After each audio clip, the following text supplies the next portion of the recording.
Ол әңгімесін бастады.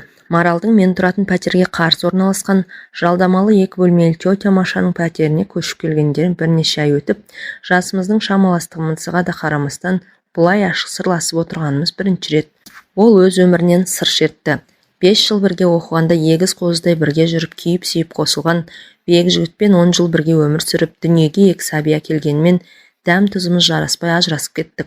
Бұрын ешкімді менсінбей махаббат деген адам өмірінде бір-ақ рет оянатын сезім деген ұстанымның жетегінде жүргенмен жолым болмағаннан кейін бетім әбден қайтып қалды. Махаббат атты теңізге жұбымен шомылуға үлкен әзірлікпен келген мен өмірдің үлкен соққысын алдым. Өмірімде мен үшін Бекжігіттен басқа жігіт те еркек атаулы да болмайтындай еді. Сөйткен жұбайлығы өмірмен сүргендей болса, өмірден еркексіз өтейін дегенмін. Сондықтан болар, еркек деген сөзді естісем болды. Бір жабайы хайуанның атын естіп көз алдыма қорқынышты бейнелер келетіндей. Тұрбасым келіскен, өзіме пысық әйел болған соң ба, әйтеуір үйленемін, маған күйеуге шық, балаларыңа әке орнына әке болам дегендерге де, я болмаса ойнап күлейік, өмір деген ертең ақ бір күндей болмай өте шығады, өкініп қаласың деп пәлсапа соғатындар да кездесті. Жұмысым банкте болғандықтан ба, жұмыста да алдымыздан өтетін адамдардың көбі еркектер еді.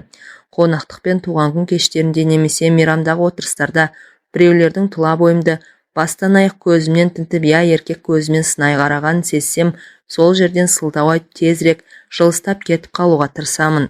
Осылай балалар деп жұмыс деп жүргенімде күйеуіммен ажырасқаныма да зу етіп 4 жыл өте шығыпты. Жасым 35-ке толғанмен маған 26-28-ден артық бермейді. Уақыт бәріне емші деген шын екен. Күйеуімнен көрген қорлығым ұмытыла бастады. Түн баласы азапқа түсе бастадым. Әсіресе махаббат еркек пен әйелдің қатынасы туралы кітаптар оқып, телевизордан түнгі сеанстарды көрсем, төсекте қырық аунап ұйықтай алмаймын.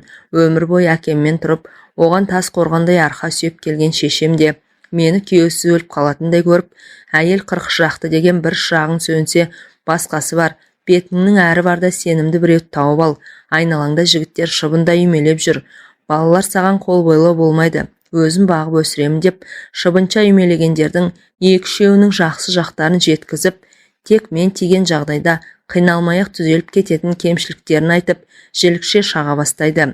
Бір балаға зар болып жүргенде, дос келіншегім Қарашашта жоқ Бекзадан күткен жетер жерге түссеңші, ана жынды байсымағың басын ешкімге қарамайтындай дуалап қойған ғой дейді. Жігіттермен әзілдесіп ашық жарқын отырамын, одан әрге бара алмаймын. Одан әрге бару үшін басты бір нәрсе жетіспейді. Ең аяқ жан тәнім мен дене құрылысымды қайта жасап шығу қажет сияқты. Төсек жайлы ойласам көңілім құлазып сала береді. Менің жанымды кім түсінсің? Ең жақын адамдарым да түсінбейді деп оңашада күрсінемін. Менің де ойнап күлгім келеді. Бір рет жолым болмады деп, өзімді әйел ретінде жерлеп тастамай, сүйгім келген, сүйікті болғым келген. Біреудің сүйіктісі болсам, еркек құшағында ләззат алып, оған да ләззат беріп, денем балып жатса ғой шіркін дегенмін. Күйеуімен алғаш қосылғанда ұзындығы 3 метр, ені 2 метр пәтерде уақыттың қалай өткенін білмей, жан тәніміз қосылып, бір адамға айналып, жан ләззатымен тән ләззатына тоймай, күннің қалай атып кештің қалай батқанын білмеуші едік. Бір-бірімізге керек нәрсе екіншіміздің бойымыздан табылатын. Еркек пен әйел қатынасының әліппесі бір бөлек те, ол туралы терең әңгіме бір бөлек екен. Еркек пен әйел қатынасы туралы терең әңгіме дегеннің өзі өмірде кездесетін нәрселердің жартысында толық суреттеп жеткізіп бере алмайды екен. Менің күйеуіммен ажырасып кетуімнің себеп, мен оны 5 жыл бойы қаншалықты сүйсем, 10 жыл бірге тұрған уақыт ішінде жақын біле келе соншалықты жек көріп кеткенмін. Біздер кездесіп бірге қыдырып жүрген кезімізде ол маған тек жақсы жағынан көрінуге тырысқан. Мен де оны тек жақсы жағынан көруге тырысыппын. Ал екінші себеп арамызда еркек пен әйел арасындағы гармонияның, яғни үйлесімділіктің жоқтығынан да еді. Онымен төсекте әйел болғандықтан амалсыздан жұбайлық міндетімді өтеу үшін жатамын. Ал өз қызығымен өз болып жатқанда, мен оның бір қажет затының міндетін атқарып, ештеңеге араласпай, жұмысын қашан бітеді екен, тез бітірсе екен деп жататынмын. Кейде тезірек ұйықтап қалса екен деп, үй шаруасын істеп жүріп аламын. Бірақ ол ұйықтамайды. Оның айтуынша артық энергияларын шығарып алмай ұйқысы келмейді екен. Одан қалса түнде де, таңертең де мазалайтынын қайтерсің. Дүниеге бірінші сәбиім келгеннен кейін төсек мәселесі маған тозақ секілді көрінді. Еркек десе артынан төсек мәселесі қылтиятынын білетін маған біреуді тауып алу қайдан. Еркектердің бірі жақсы көрінетін, үйленгісі келетін айтса, кейбірі мен тоқал ретінде алып, бөлек отау жасайтын ақшадан да басқасынан да кемдік көрмейтінді айтып шаршады. Соңынан кейбіреу неткен салқын әйелсің деп теріс айналса, күдер үзбеген кейбіреулер 3-4 жыл осылай тыптың шетегіне намаз оқып жүрсің бе деп, дені сау өз сұлу әйел әншейін ішкі мұңын сыртқа шығармай жасырады деп аяушылық білдіргендей болады. Өмір табиғат заңы өз деген істеді ме, әлде өзімде дос құрбыларымның сөз қамшы болды ма? Мен біреуді іздеуге бел шеше кірістім. Үйленемін дегендердің бірі, мен сені ұнатамын, төсекте ұнайсың, үстіне бір түсті көйлектер киіп жүр. Мен көйлектерінің клеткасында, полоскасында да ұнатпаймын. Менің қандай түсті көйлектерді ұнататынымды да сұраған жоқ. Оның үстіне бір түсті көйлектерін әкеліп тастағандай сөйледі. Оны осыдан кейін ұнатпайтынымды да, мен зауқым жоқтығында айттыған жоқпын. Тек қош бол, енді хабарласпа дедім. Енді үйленемін дегендерді қойып, олар мен меншігіндегі заттай көретін секілді. Тіпті олардың талғамымен киінуде де талап етпек. Ал мен өз басымның ерікті болғанын қалаймын. Ойнап күлейік дейтіндерді көрейік дедім. Олардың бірі әбекең, ресторанға барамыз, әдемі киініп отыр, алып кетем деген соң, барымды киіп шыққанда, ол нағыз қыз жібектің өзі болыпсың ғой деп ризашылығын жасыра алмаған. Қымбат шетелдік машинасымен бір ресторанға апарды. Онда шу көп екен. Музыкасы да кілең орысша деп екіншісіне апарды. Әбекеңнің де танымайтын кісісі жоқ екен. Мұнда да алғашқы ресторандағыдай біреулермен жапырласып амандасып жатыр. Онда қымбаттығына қарамай тамақ мәзір мәз емес екен деп, ақыры ортанқол кафеге отырдық. Бірнеше жұма онымен дружить етіп, төсектес болғанда 40-қа толмаған кәсіпкер жігітке сезім де, әйел де керек емес. Тек сұлу нақсүйер не екінші әйелі бар деген атақ қана керек екенін түсініп, онымен бір жолата қоштастым. Шыбынша үймелегендердің ішіндегі екеуінен көңілім қалғанмен, үшінші бойдағы ажырасқан еркектен мен саған не үшін керекпін? Бай жоқ әйел болған соң коллекция үшін керекпін бе деп төтесінен сұрадым. Ол да жігіт екен. Мәймөңкелемей бірден тура жауабынан шалқамнан түсе жаздадым. Мен видеолардан көргендерді істеп көрсем деймін. Еркек пен әйел бір-бірінің қалаған істеуге әзір болса ғана төсек қатынасының мәні ашылады деді. Мен мұндай пікірге келіспейтіндіктен экспериментке бара алмайтынымды білдірдім.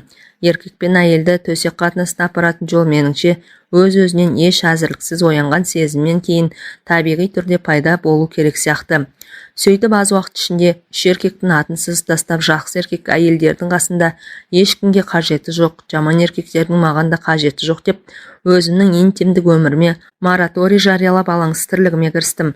Тіпті еркек жігіт дегенді бойымнан да ойымнан да өшірген секілдедім.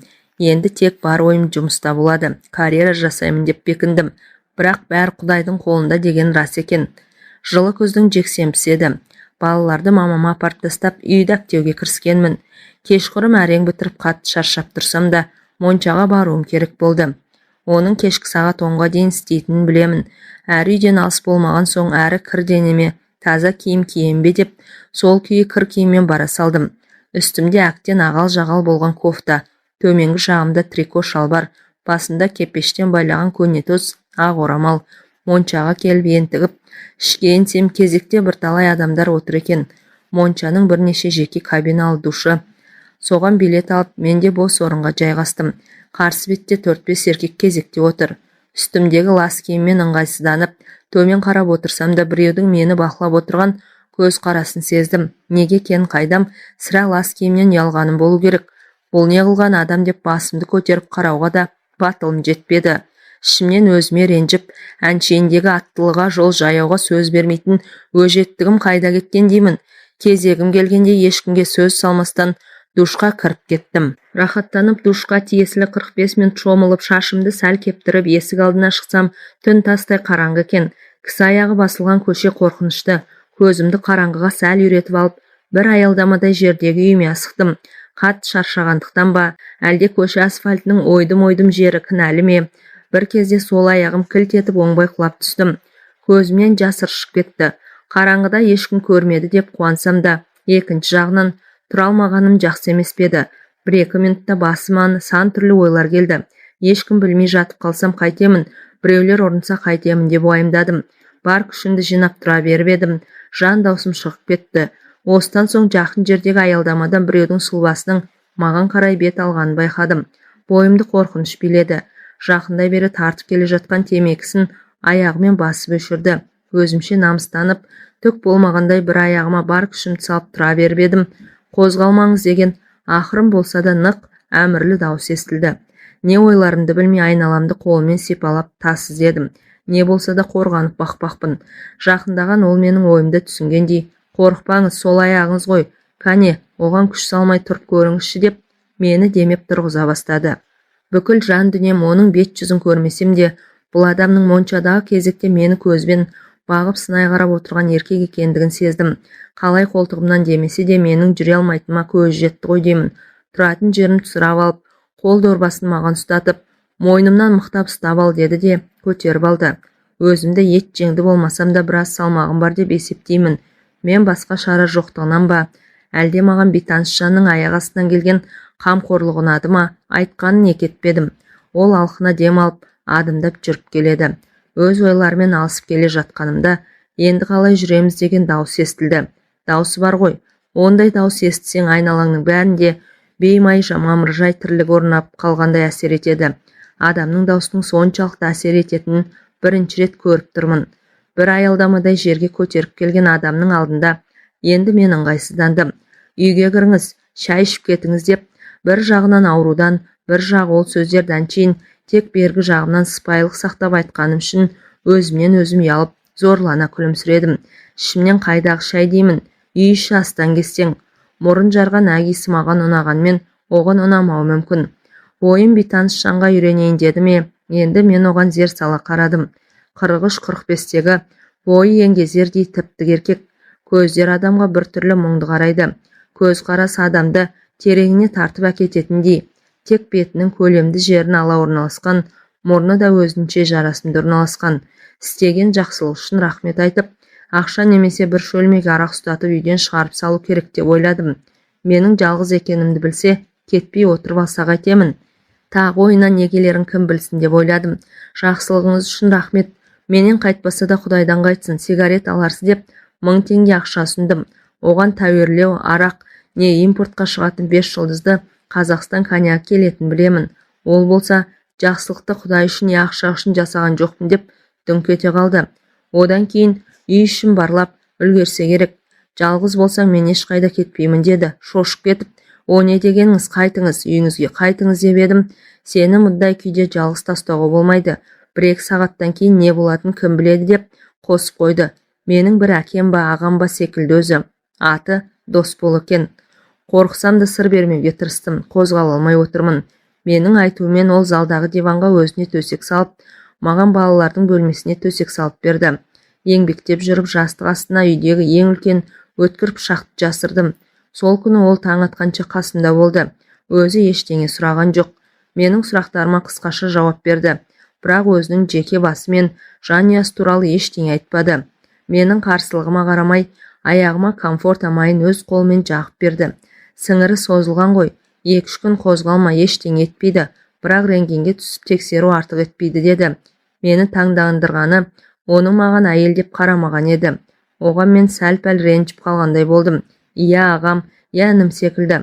Таң атқанша қасында туысымдай отырып та шықты. Таңертең көршімді шақырып беріп, сау бол енді құлама деп жай ғана шығып кетті. Ішімнен импотент деп ойладым. Сол себепті маған қауіпсіз көрінді. Кетіп бара жатқан оның артынан келіп тұрыңыз деп айқайлап үлгердім. Маған кездескен не мен білетін еркектермен салыстырғанда өзіме сол деген теңеуім дұрыс секілді. Менің есімде оның мұңды көз қарасы мен бөтен бір көрген әйелге, жақын туысына жасағандай жақсылығы ғана қалды. Я, сосын шамамен 4-5 аялдамадай жерде тұратынын айтқан есімде. Арада бірнеше айдай уақыт өтті. Балаларымды мамама апарып дос қызымның туған күніне барғалы жатқанмын. Бұл уақытта тағы бір шыбынша үймелегеннің атын сызып үлгердім. Есік қоңырауы қағылғанда ашсам моншадағы танысым Досбол екен. Жұмыс бабымен ұзақ уақыт сапарда болыпты. Аяқ астынан батылданып туған күнге бірге барайық дедім. Жанұясы туралы ештеңе айтпаса да әлде бір ішкі түйсік арқылы әйелсіз тұратынын сезгенмін. Оның үстіне істеген жақсылығы да менің тарапымнан өтеусіз қалған. Бармаймын. Аяғың жазылды ма? Мүмкін бір жерге барып отырармыз дегем. Тек жағдайыңды білейін деп келдім деп қайтуға жиналды. Мені аяқ астынан не шайтан түрткенін білмеймін. Дос қызыма көрші үйден телефон соғып бара алмайтынымды айттым да, онымен бірге баруға келістім. Кафеге бардық. Ол ақ арақ ішіп отырды. Мен өзіме қызуы 10-12 градустан аспайтын қызыл қою тәтті шер шарабын алдырдым. Әр нәрсені бір айтып көңілді отырдық. Одан кейін шай іштік, музыка қойып биледік. Маған онымен бірге болу ұнайтын секілді. Бір кезде ол, Марал, бір жерге барып демалайық деді. Демалайық дегенді қалай түсінуге болады?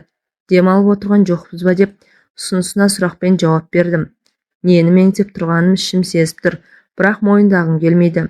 Сен бәрін түсініп тұрсың ғой, Марал. Өтірік айту, өтірік қылмысу қолыңнан келмейді. Ол сенің табиғатыңа жат.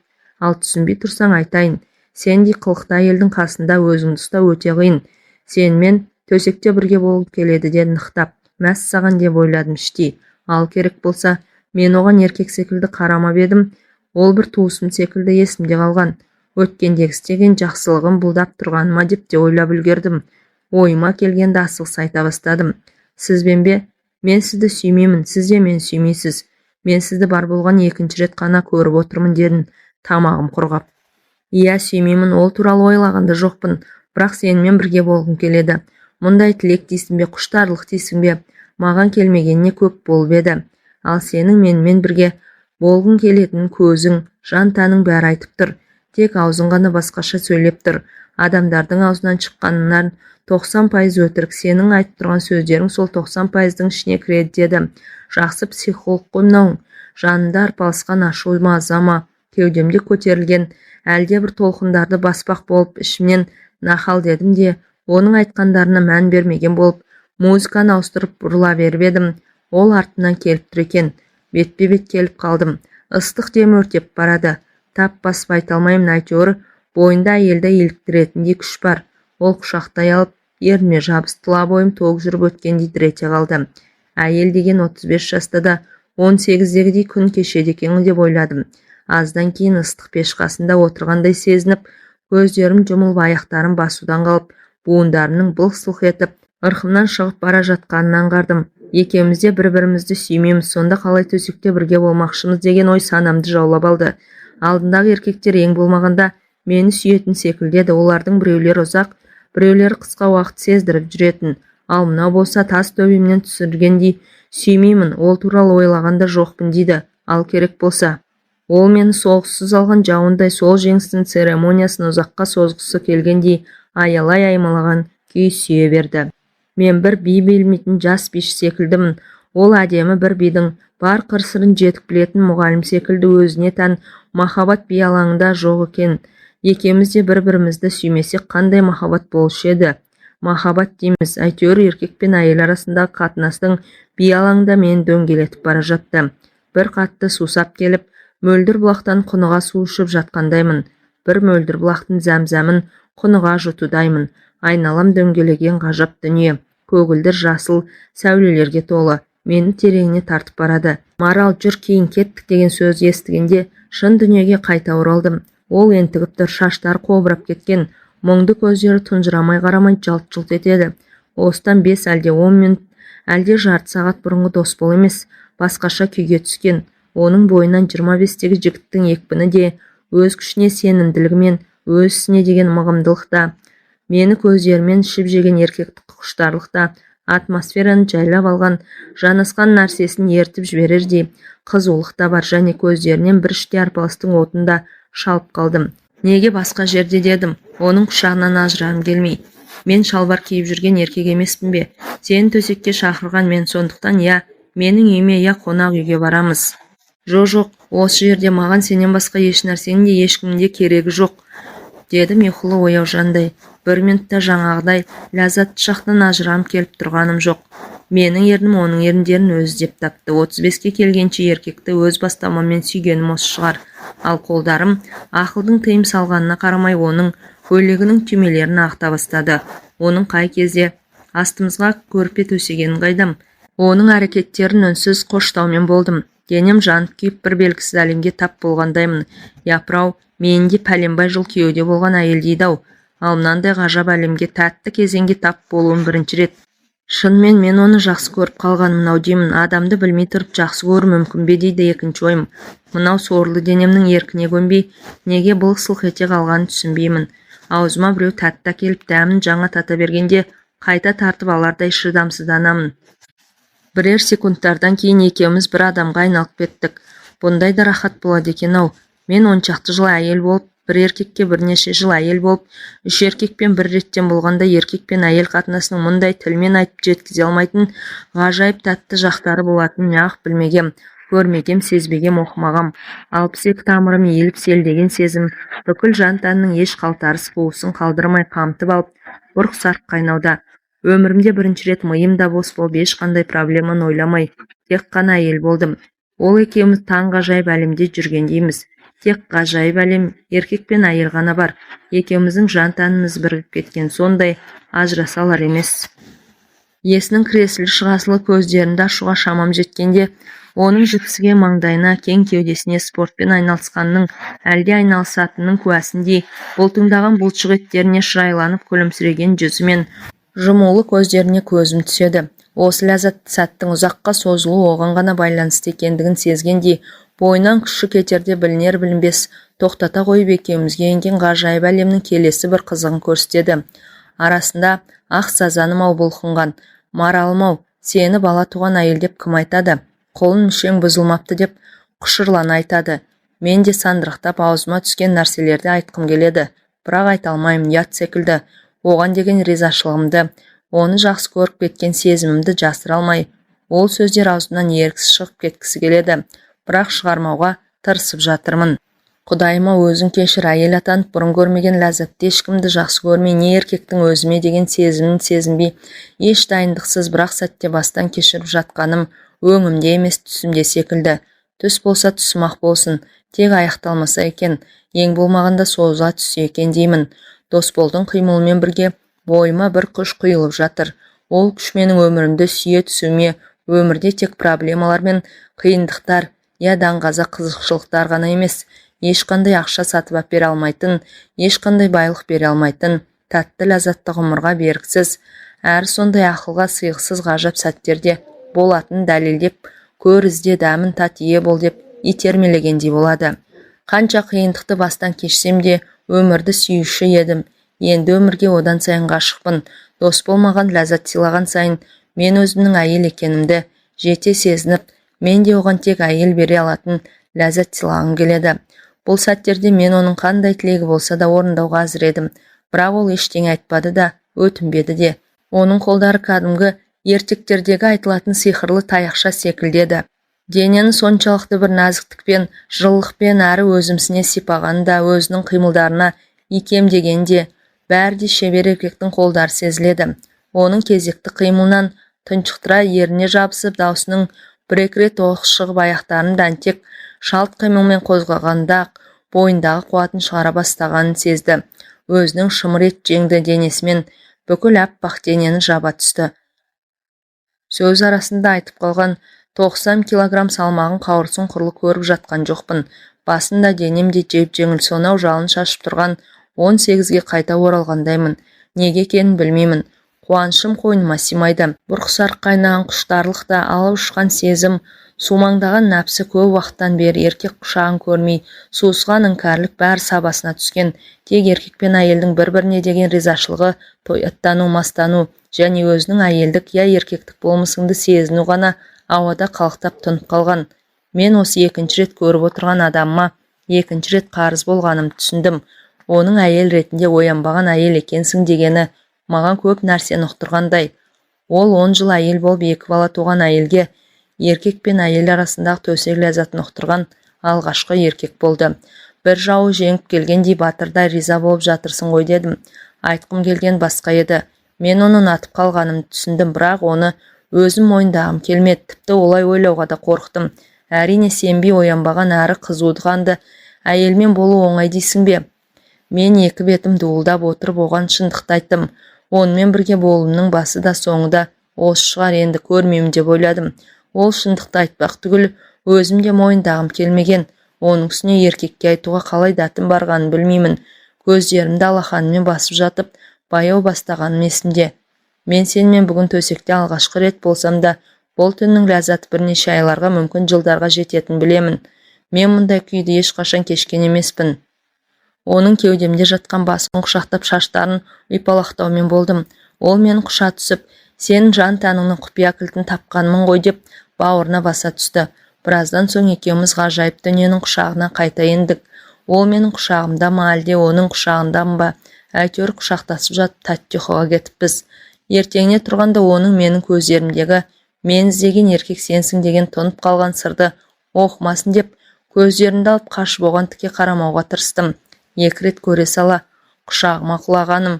Сезімді жасыра алмай үздіге қарап тұрсам, ятай масқара ғой, не деген жеңілтек әйел демейді ме? Ештеңе сездірмей салқын қоштасып қалам деп ойладым. Ал өзім бүгін үйленейік десе де, жалаң аяқ қол ұстасып кетейік десе де әзір едім. Шіркін-ай, артымнан жылдап жүгірген анау шыбынша үймелегендердің бірі неге ол емес деп қапаландым. Ол тұрып, киініп, жуынып келіп шашымнан сипап отырды. Марал, сен мені кешір деді, даусы тұтыға шығып. Ол маған бір күн бірге өткізген түніміздің ләззатын бұзатындай бір нәрсе айтқалы тұрғандай бойымды қорқыныш биледі. Ондай тәтті шақ неге тез өтеді деп ойлағанша болған жоқ. Оның даусын алыстан талып естілді. Мен өзіме ешбір әйелді жақсы көрмеуге, сүймеуге уәде бергенмін. Керек десе әйел біткеннен кек алуға бекінген едім. Менің жүрегімде жара бар. Жас жара, қаны әлі сорғалап тұр. Мен сүйген әйел мені 20 жыл бойы алдап келіпті. Пәк қыз болып шықпаса да, оны кешіріп, үлкен жүрекпен сенделген сезіммен сүйіп едім. Ал бірақ ол 18 жыл бойы өз балам деп келген баламның өзімдікі емес екенін тосын білуден артық қандай қайғы бар. Бұдан артық не сорақылық болушы еді. Бұл әйелдер тарапынан болатын ең ауыр қылмыс емес пе? Баламның ауыр операциядан шыққанына қарамай, ештеңе түсіндірмей үйден шығып жүре бердім. Сол кеткеннен мол кеттім. Әйелім бәрін түсінді. Ештеңе демеді. Баламның менікі емес екенін сол операция кезінде анықталған. Бала қанының группасы менің де әйелімнің де группасымен сәйкес емес. Мен де қазір де бейтаныс адамдарды бір көргеннен қандай адам екенін танитын қасиет пайда болған. Сен таза мөлдір бұлақ секілдісің. Сенің жаныңды жаралағым келмейді. Қош бол. Сенімен қоштаспасам, сені сүйіп қалуым мүмкін. Маған уақыт керек. Сен емес, үлкен сезіммен қашып барам. Мен енді ешкімді сүйгімде, жүрегім мен жанымды қинағым да келмейді. Қош. Ол есікті жаппастан шығып кете берді. Артынан тұра жүгіргім келген, ойыма келген әлдебір нәрселерді айтқым келген, қасында қал дегім келген, саған маңдай торсықтай ұл туып берем дегім келген. Қиын сәттерде оның мойнына асылып, қорғанышым барын сезініп, құшағында тұрып шағынып жылап алғым келген, қуаныштарымен бөліскім келген. Ол жұмыстан келгенде анамның үйренгеніңе, өзіңе жақсы істегенің бізге жақсы деп үйреткен тамақ түрлерін алдына қойғым келген. Соңғы кезде қойып кеткен қасы көзімді сәл бояп, әдемі иіс су жағып, қасында жайнап жүргім келген. Бірақ оның бірін де айта алмадым. Әлде айтқым келмеді, әлде тыңдайтынына сенімді болмадым. Ол кеткесін есікті жауып неге екенін білмеймін, қатты жылап қала бердім. Еркектердің өздері түгіл көлеңкелерін де көргім келмейді, аттарын да естігім келмейді. Мен Досболды бір жерден шыға келеді ме деп әлі күнге күтіп жүрмін. Моншаға барған сайын оның көз қарасын іздеймін. Қиналған сәттерімде оны іздеймін, қол ұшын созып, бір қалтарыстан шыға келетіндей. Түндерде де кірпіктерім айқаспай, тек соны ғана ойлаймын. Балаларымның әкесі де сол болса деймін. Айлар өтіп жатыр, одан да күдерімді үзгім келеді. Бірақ бір нәрсені анық сездім. Маған одан басқа ешкімге керек емес. Шыбынша үймелегендермен болмақ түгілі, сынамақ түгілі аттарын да естігім келмейтін болды. Досболдың бір келетінін жан дүниеммен сезіп, әр күнімді үмітпен қарсы алып жүрмін. Келмесе іздеймін. Оны табуға белімді бекем буғанмын. Ол 4-5 аялдама жерде тұрамын деген. Білдірмей, кездейсоқ кездескен боламын. Оны сүйетінімді қалай да ретін тауып білдіремін. Сүйетінін айту тек жігіттерге ғана тән бе екен? Оны айтуға да тек еркектердің ғана құқығы бар ма? Сүйетініңді білдіру қылмыс емес қой. Мен Досболды тауып, біз бір-біріміз үшін жаралған жандармыз деймін. Оны іздеп тауып қосылатынымызға сенімдімін. Сәл кеште болса да, біздей жандардың бірін-бірі жолықтырғаны қандай бақыт.